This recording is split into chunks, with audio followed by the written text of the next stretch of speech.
This process could be made easier if you don't use flared nocks. Okay, if you don't make the bulb in here. If you make the bulb, you either got to build it up with sinew on a smaller shaft, or you need to whittle it all out.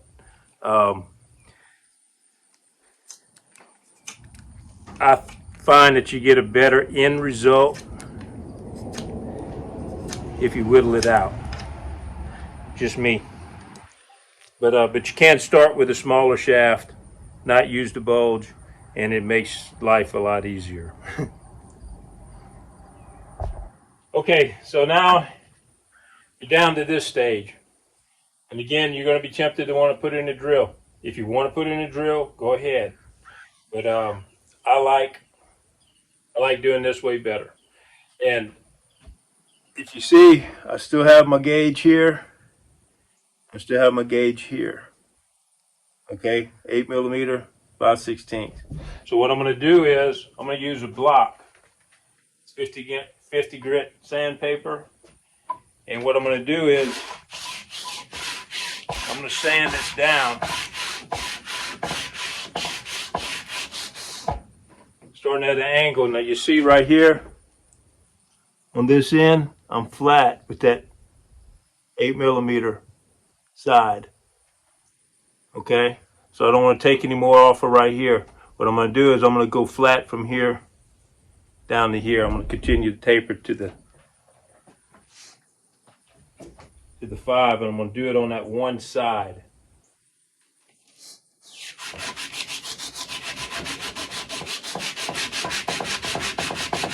And this doesn't take as long as what you would think.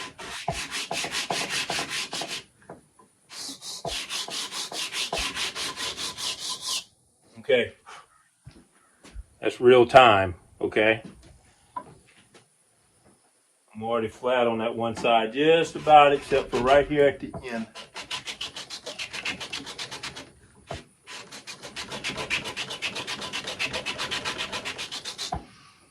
Okay, that's one side. Then I'm going to turn it completely over to the other side. I'm going to flatten it out again. And then I'm going to go, after I flatten out this side, I'm going to go to this side, and then do the corners.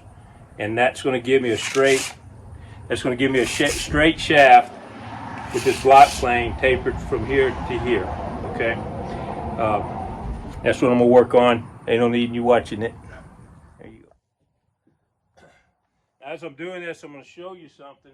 Using this block, and I would like to have a block 3 or 4 inches longer than this, but this will do. But using a block versus spinning it, if you're spinning it, it's hard to get all these high spots off, in my opinion. That's just me. It's hard for me to do it.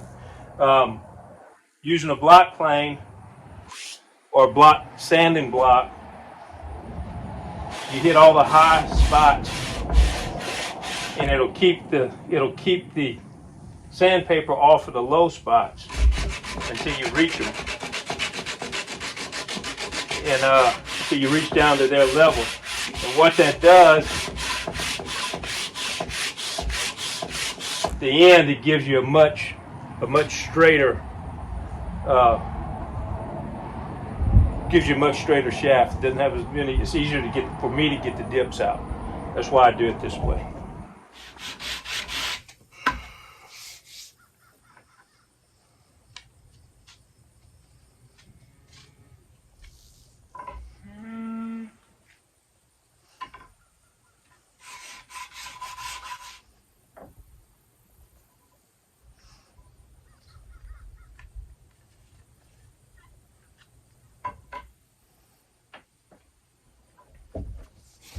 What I'm looking for is 3/8 wrench right here. It has a little slack. I want it to be slack. I'm just checking the taper on this. Right here, see it's a little fat right there. There it went on. You can look at the roundness by moving your wrench around. It's kind of fat right here and here. I'm just taking my knife.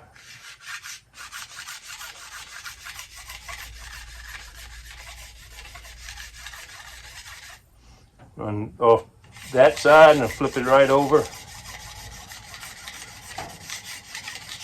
Run it off the other side.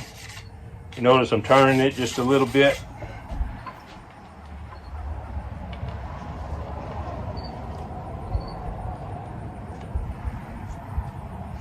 See the marks on it? If you can see that.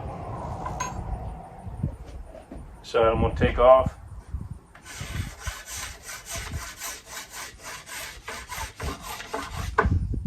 Flip it over.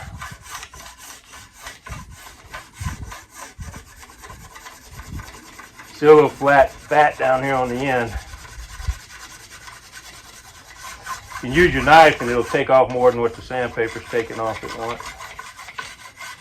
Now that I have it pretty round with the sandpaper and all the real high spots off, looking more like just a slick dowel rod right now. Check it again. That looks good. Got a little slack in it. Tight right there, that's good. Okay. Then I'm gonna go back to sanding it.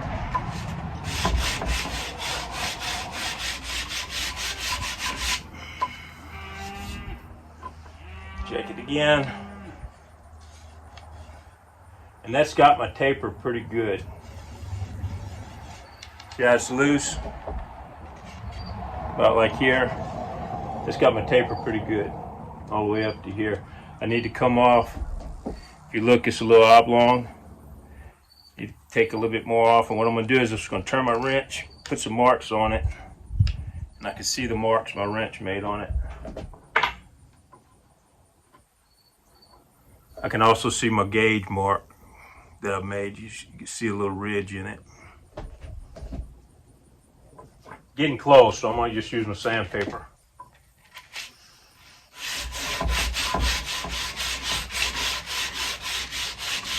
If you notice, I'm spinning it, I'm turning it just with this hand a little bit as I'm doing it. I'm looking at the flat spots that I'm hitting. Every lick I make makes a little bit of a flat spot. I'm just taking it off as I go.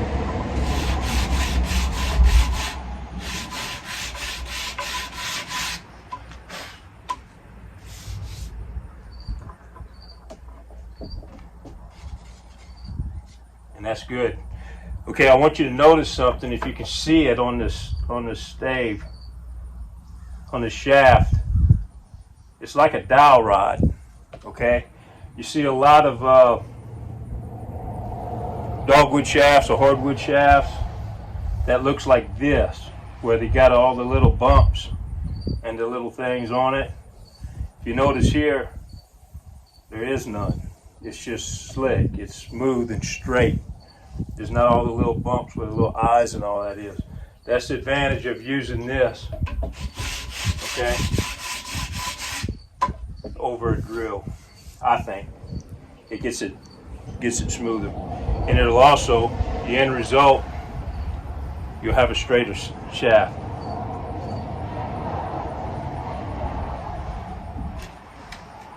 Now I'm just going to continue on to the end of my arrow. This end from here on up, about the last third of it, is a little bigger than what I want. But again, remember, I want to get the FOC, front of center balance. I'm going to try to. So what I'm going to do is go ahead and cut this end off.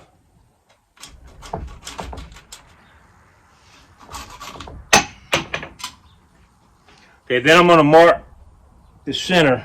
If I can find my ruler. Here it is. Okay.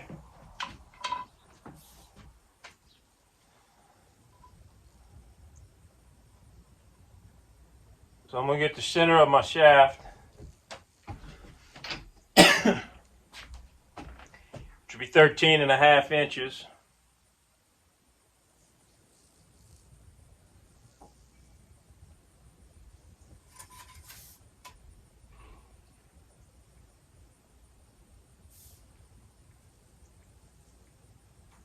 All right.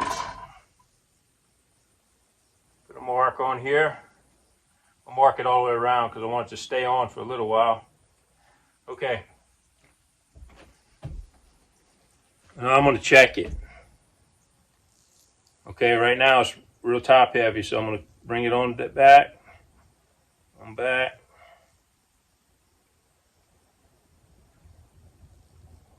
Okay, so right now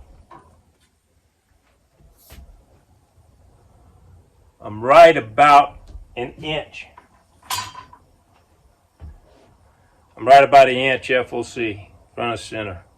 So what I'm going to have to do is either I need to come way down on this end or just correct it with a point. And I think what I'm going to do, if I think I need more, I'll just drill a hole and put a 8-penny nail in the end of it, and try that. Just make a heavier point if I use a point. Right now, it's going to probably shoot good. If you notice right here, it's a little bit. It's got a little dip in it. What I'm going to do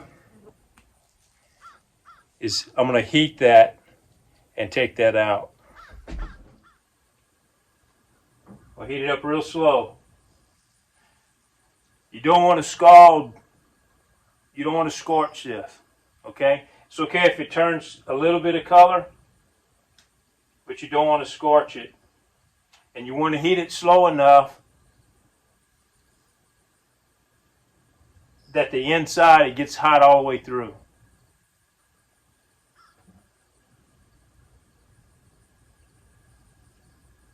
So what I'm doing, I'm just holding it high.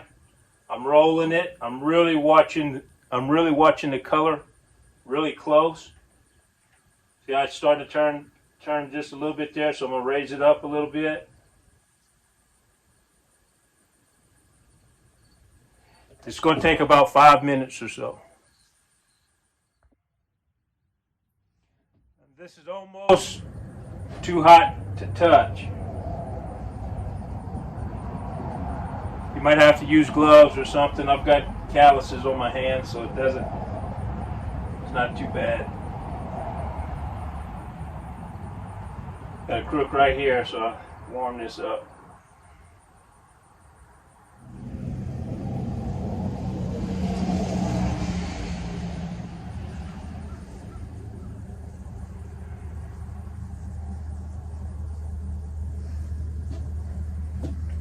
Okay, so it's pretty straight.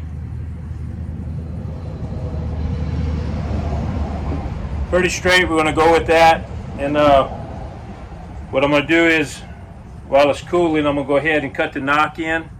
When I cut the knock in, if you notice how it's just got a natural flat edge right here, how it's not perfectly round.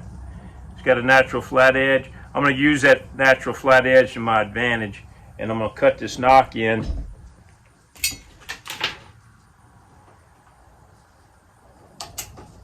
I'll cut this knock in across that flat edge like that.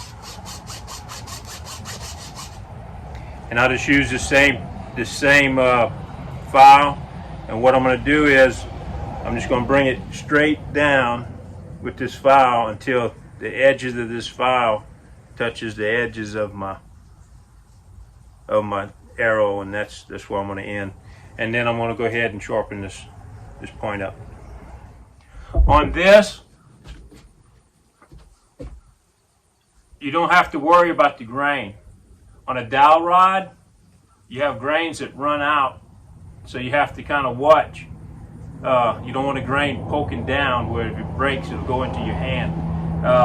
With these shoots, the grains are spiral, they're round, so you don't really have to worry about that.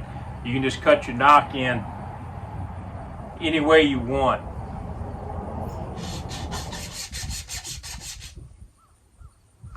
Of course, you want to make sure that this is coming down center. You don't want you knock one side or the other, or it's going to come off of your bow kind of messed up.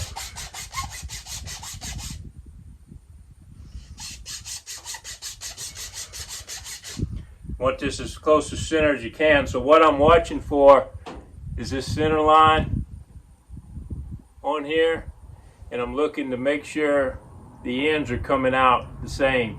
If your one's bigger than the other, more than likely you're off center. Okay, you're getting off, so you want them to come out the same.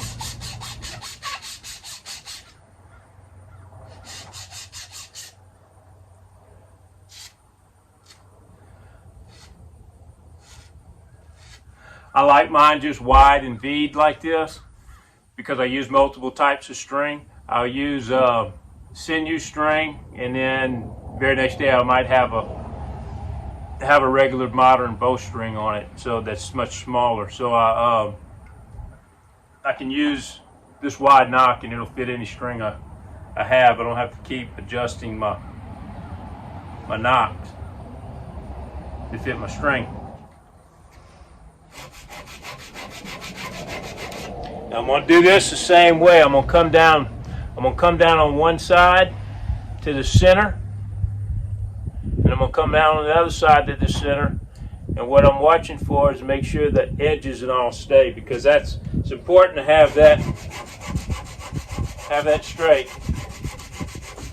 It all affects your arrow flight.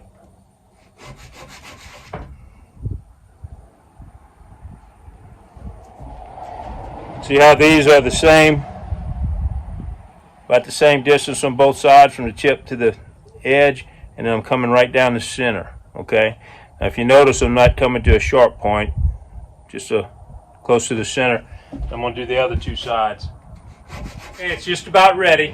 I'm going to do some final touches to it. This is about as close as I get to using a drill right here on these arrows. I put it down on a block like this, have my arrow out, then I take a sheet of sandpaper, and then I just spin it. And what I'm going to do here is I'm going to spin this around this end to get this sanded down pretty good.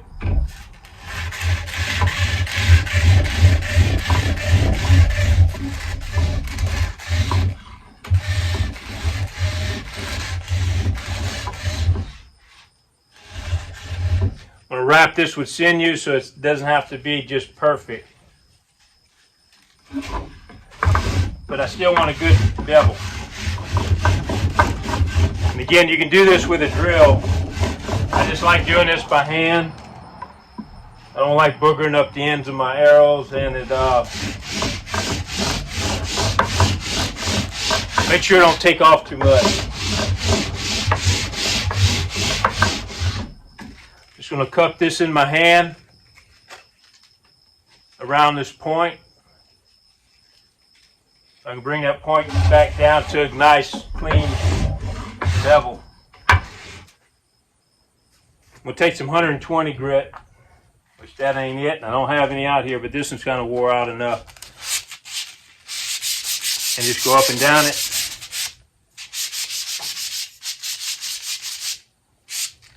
Make sure it's slicked off real good.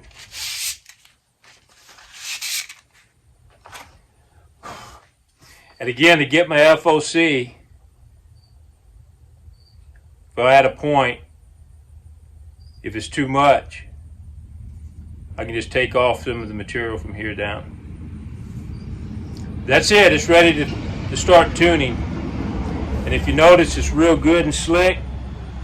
All these bumps and little creases that you normally see in them is out. This thing looks and feels almost like a dowel rod.